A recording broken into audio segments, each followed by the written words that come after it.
Hello, good afternoon, friends. It's August 25th, 2023. Looks like it's going to rain here today in Ironton, Ohio. There might be a few tears out Pedro, too. But anyway, today I'm going to give you some information. Since this information hasn't been told to the public, and Ironton obviously doesn't have an auditor who is working to bring this information to you, I have taken it upon myself to make sure you all know the facts and what is going on in this town. As you already know, if you saw my last video, and I had so much fun doing that, it was so much fun. But this one, I'm going to try to avoid making fun of Terry, but it's going to be hard because, like I said, he's an idiot. But anyway, as you already know, I busted his bubble on my video, my last video, exposing their competence, or rather lack of competence. And now I want to bring you, my dedicated viewers, I want to bring you the information that you have not been provided by the self-proclaimed Great Ironton Auditor. For the record, if anybody's keeping one, that is, it took me about 5 minutes. Now, 5 minutes, Terry, not 3.5 hours driving around in circles. It took me 5 minutes. Go to that library, honey. Go to that get you a library card, you and Ed. Okay, so anyway, it took me 5 minutes to search, find, and print out these official court documents that are public record. Okay, it cost me no gas. I didn't have to drive around and do movie reviews and all that. I didn't even have to whistle and hum at the same time. Oh yeah, I can still whistle, but I don't want to waste time humming. Well, maybe I should. Okay, yeah, I can do them both. Well, I don't know. Can I do them both at the same time? No, I can't. Ed, you got one on me there, buddy. Okay, so where was I? I get tickled, folks. I get tickled at myself because, okay. Okay, so let's get started, shall we? As most of you already know from the news articles what were available, let's go back to last summer. On July 27th, 2022, Sergeant Bradley Spoljaric of the Ironton, Ohio Police Department, he was arrested. At the time of his alleged charges were domestic violence, drug trafficking in a Schedule 1 and 2, narcotics, or something to that effect. So it's been over a year, and I know that you all would like to know what happened, right? And that's what I'm about to tell you. You are going to see it all in black and white. Remember, you saw it right here on my channel at Bethris660. Okay, so be sure to subscribe if you can. I'd appreciate your support so I can continue to bring you more intelligent, factual information. Let me say that real slow for you guys out there. Intelligent, factual information about the town that you live, work, play, and pay taxes in. Feel free to comment. You can say something negative about me or something positive. Obviously, honey, you won't break my heart. So anyway, the Spoljaric trial was moved to Common Pleas Court in Lawrence County Courthouse to Judge Andrew Ballard's court. And now Judge Andrew Ballard, who I have the utmost respect for, is a good man, and I haven't heard one single thing bad about this judge. Andy Ballard's courtroom is also known as drug court. But due to the conflict of interest of Spoljaric testifying in that court as a sergeant for the IPD, there was a conflict of interest, and a judge was appointed to the Spoljaric trial, a new judge. Now, this judge is L. Allen Goldsberry. Goldsberry. Goldsberry. Okay, Ed and Terry? Okay, he is a retired judge from Athens County Court of Common Pleas. And this is who is presiding over Spoljaric's case. Now, the reason for this is because, like I said just a minute ago, as sergeant for the IPD, has testified in the past in Andy Ballard's court. Therefore, a new judge had to be appointed. Spoljaric's alleged charges of domestic violence, those charges were dropped. Now listen, those charges of domestic violence were dropped due to the victim not wanting to pursue it. Well, no wonder if you're a victim of domestic abuse, you're too afraid to pursue it because you're afraid they'll kill you. I don't know how many people I arrest, women that would call the police department, and I would go arrest their husbands, and then after I got them cuffed, they would jump on my back. Don't take him, don't take him. You know why? Because you might have 4 or 5 days while he's in jail, but after he gets out of jail, he's going to beat the shit out of you again. So yes, I can understand why women are afraid to pursue this. Okay, so anyway, so he was indicted. Spoljaric was indicted by the grand jury for the alleged charges. The first charge come from the Ohio Revised Code 2925.11a, aggravated possession of drugs, felony of the second degree. Explaining aggravated would be why you have a weapon. The second charge was ORC 2921.12a2. Now, this one is tampering with evidence, a felony of the third degree. So these are the two charges that Spoljaric was indicted for. Now, let me go over this with you. Spoljaric's his attorney, who is now Michael Davenport, but from what I understand, he changed attorneys a couple of times.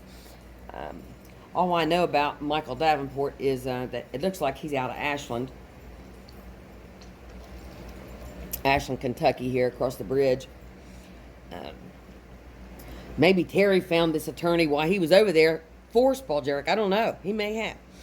But anyway, his attorney filed a motion to suppress, and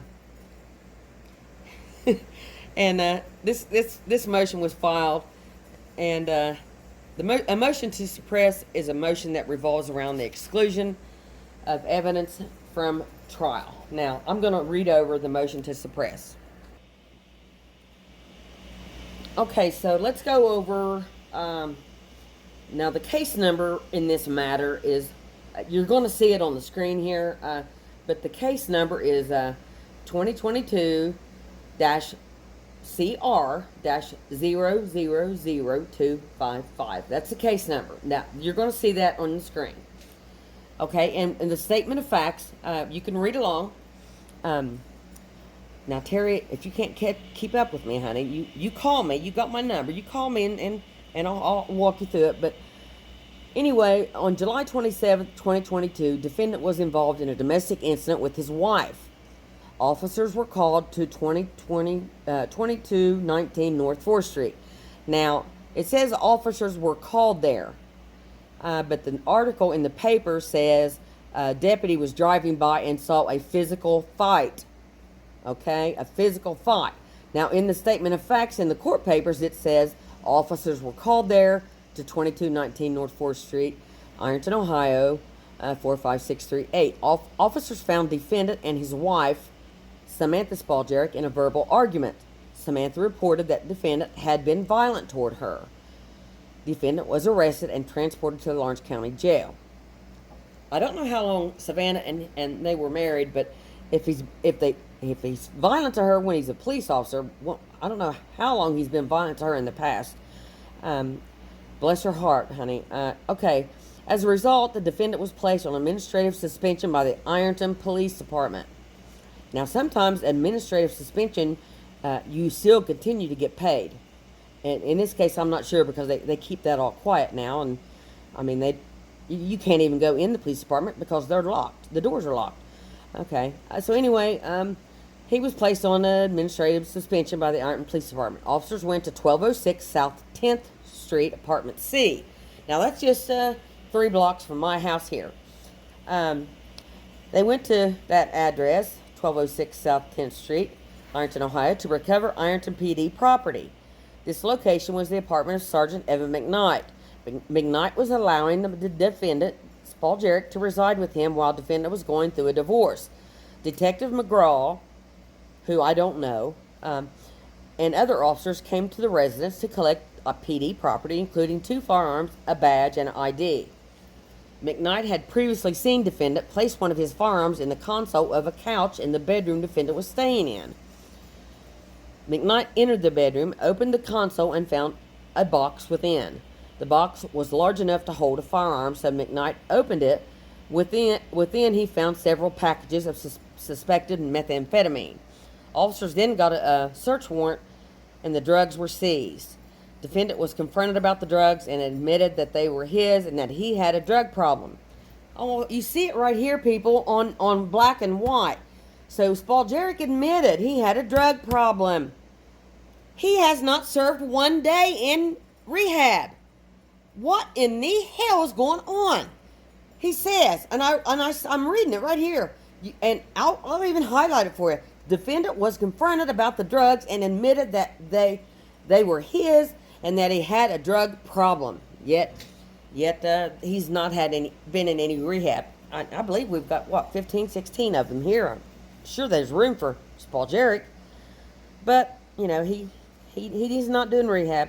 So anyway, the argument, the defendant's motion rests on the assumption that McKnight did not have authority to enter the bedroom and search the console, the couch console. However, as McKnight testified, it was he who rented and occupied the 2-bedroom apartment.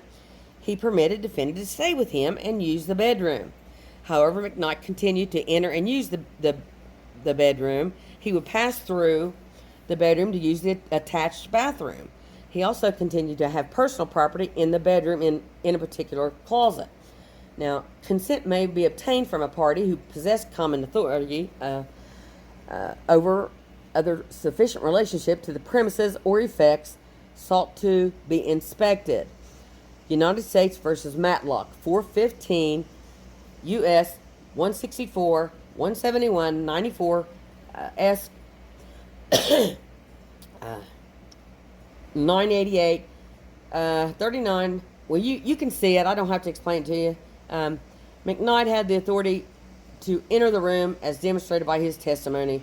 One with authority over premises may voluntarily permit warrantless search by police. And there's another case number and case name you can see there. I'll highlight it for you. This is true even if the authority is shared with another and the complaining party was in police custody at the time. And as you can see, there's State versus Greer, 39, Ohio. Okay.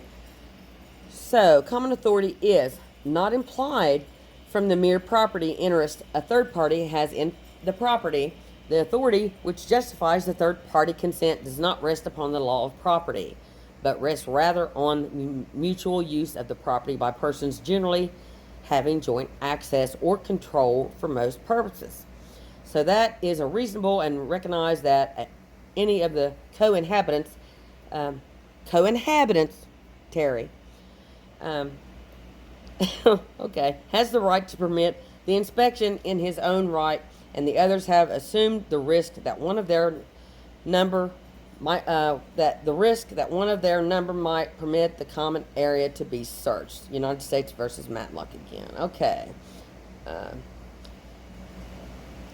Common authority, as you can see here in black and white, we'll highlight it. That part rests on mutual use of the property by a person generally having a joint access controlled place.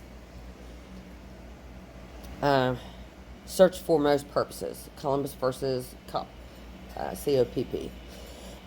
As McKnight testified, he continued to store property in the bedroom. He also continued to enter the bedroom to use the attached restroom. Okay. Defendant did not and could not exclude McKnight from the bedroom. As a result, McKnight had authority to enter the bedroom and search his own apartment.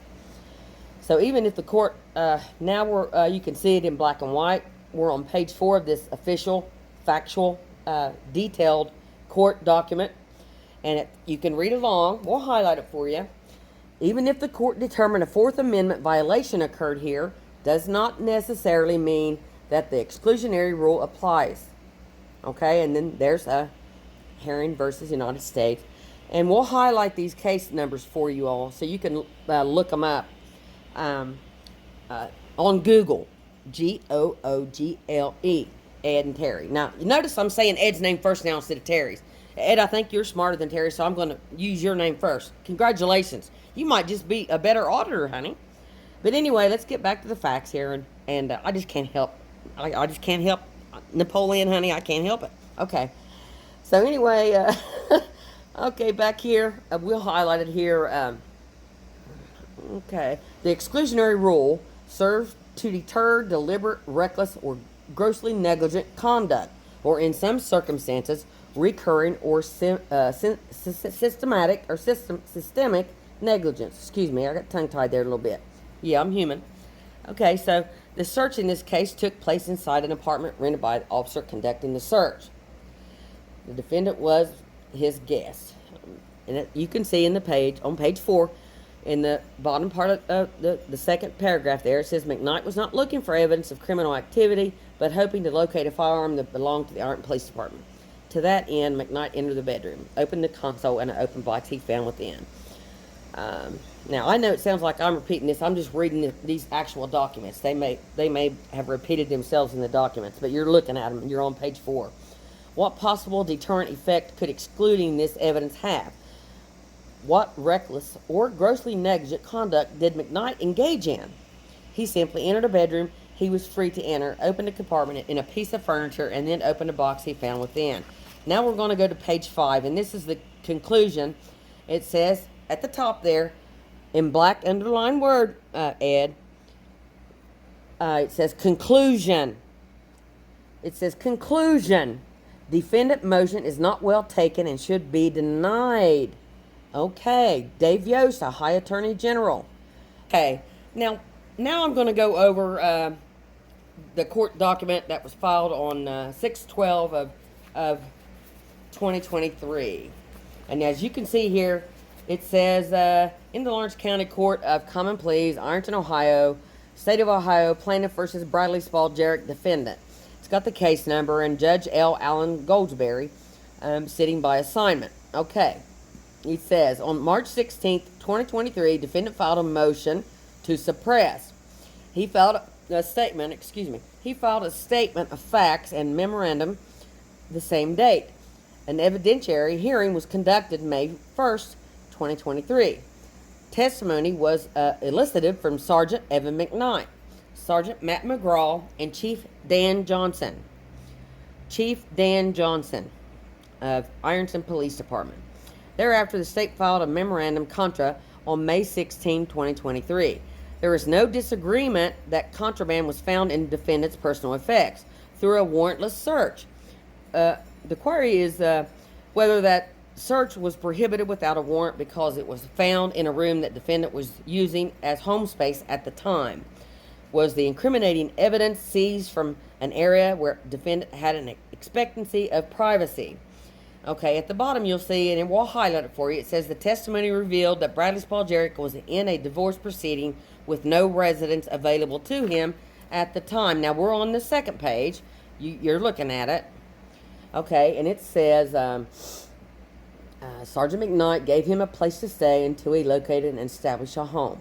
McKnight was recently divorced himself and rented the 2-bedroom apartment to serve as his residence with a spare bedroom for his son, who spent parenting time there with his father. Defendant's belongings were deposited in that room. Okay, so let me take a second to explain that. Think about that again. The defendant, Bradley Spoljaric's belongings were deposited in that room. Did he have drugs in a child's room? Did he have drugs in a child's room? Of another police officer, also divorced. Those badge bunnies, honey, they cause a lot of divorces. Okay, so anyway, you can read it there. The search was not undertaken because of any suspicion of criminal conduct, but rather to locate the property of the IPD. The discovery of prohibited drugs was inadvertent. The court concludes no warrant was required. Motion denied. Motion denied. Okay, it is so ordered. L. Allen Goldsberry. Judge L. Allen Goldsberry. And you can see right there his signature. That's a nice signature. Yeah, so here we go. Let's move on to something else. Okay, now the document before you in black and white is, it says, in the Court of Common Pleas, Lawrence County, Ohio. And if you look at the top right corner, it says 2023, July 18, 2:35 p.m. And it says, this is Brad's own handwriting.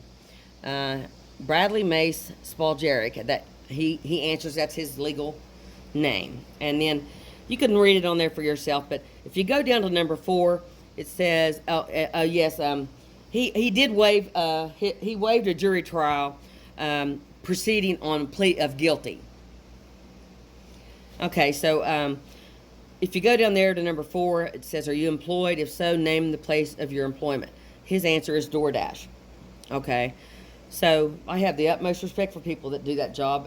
You know, people are driving around busting their ass trying to make a few bucks. I have the utmost respect for those people that do that. My concern is this ex-officer driving around under the influence. He's already pled guilty. He already said he had a drug problem.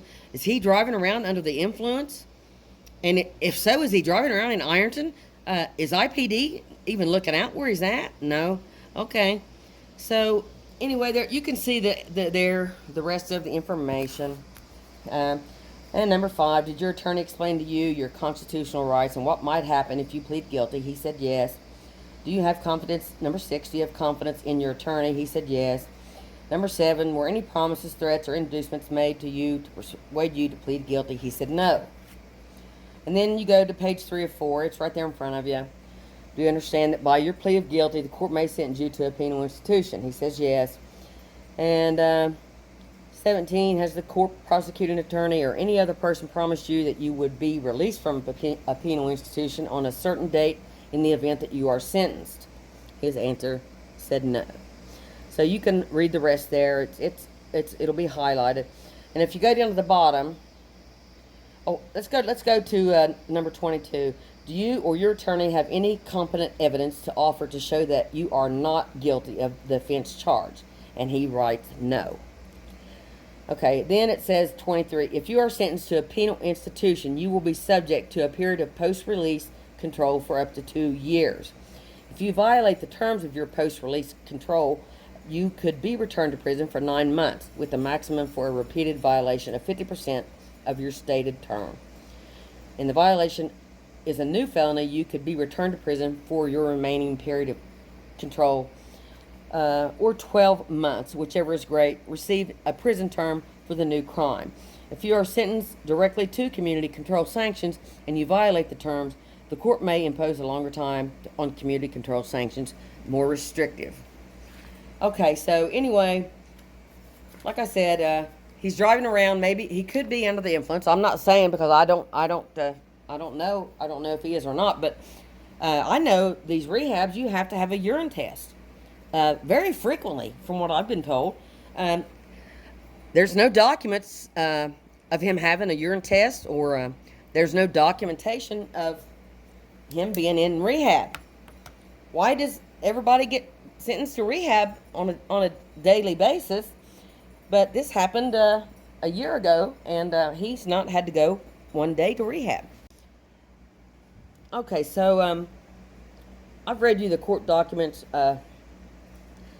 So it's clear that in these court documents, he has pled guilty and awaiting sentencing. His sentencing, like I said in my video the other day, was supposed to be August 22nd at 2 o'clock, at 2 p.m.